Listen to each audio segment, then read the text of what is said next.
नेहा, जो हाल ही में शहर से एक छोटे से गांव में शिफ्ट हुई थी, एक पुरानी हवेली में रहने लगी। हवेली बाहर से खूबसूरत लगती थी, लेकिन अंदर एक अजीब सा सन्नाटा और ठंडक थी। पहले कुछ दिन सब सामान्य था, लेकिन चौथी रात से अजीब घटनाएं शुरू हुई। रात के करीब 12 बजे नेहा को किसी के दरवाजा खटखटाने की आवाज आई। उसने सोचा कि शायद पड़ोसी होगा, लेकिन जब उसने दरवाजा खोला तो कोई नहीं था।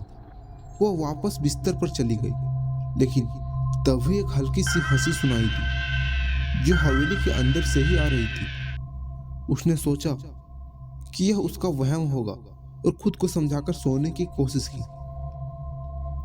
अगले दिन नेहा ने पड़ोसियों से इस बारे में पूछा।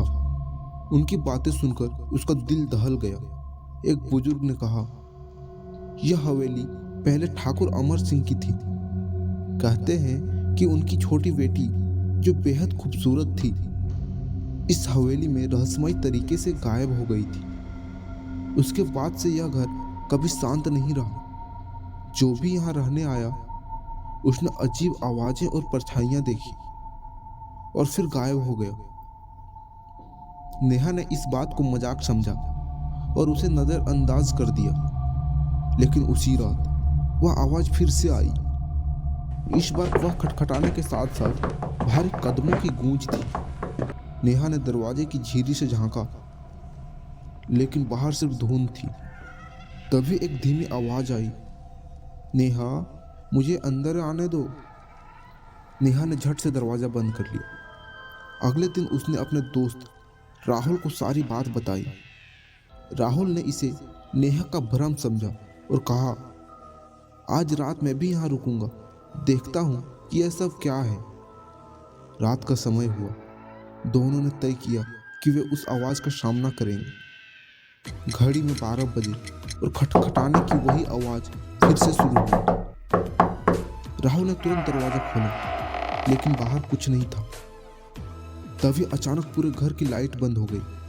अंधेरे में नेहा ने सीढ़ियों पर एक परछाई देखी। वह परछाई धीरे धीरे उनकी ओर बढ़ने लगी। राहुल ने टॉर्च जलाई तो देखा कि सफेद कपड़े पहने एक बच्ची खड़ी थी, जिसके बाल उलझे हुए थे और उसकी आंखें बिल्कुल सफेद थी। वह मुस्कुराते हुए बोली, तुमने मुझे अंदर आने दिया, अब तुम कभी बाहर नहीं जा सकते। अचानक बच्ची की परछाई बड़ी होती गई और उसने पूरे कमरे को घेर लिया। नेहा और राहुल के चीखने की आवाजें हवेली से बाहर तक सुनाई दी। अगली सुबह पड़ोसियों ने देखा कि नेहा और राहुल दोनों का कोई नामो निशान नहीं था।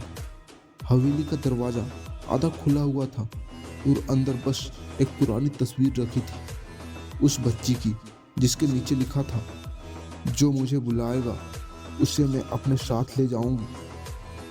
तो दोस्तों, आपको यह कहानी कैसी लगी कमेंट बॉक्स में जरूर बताएं।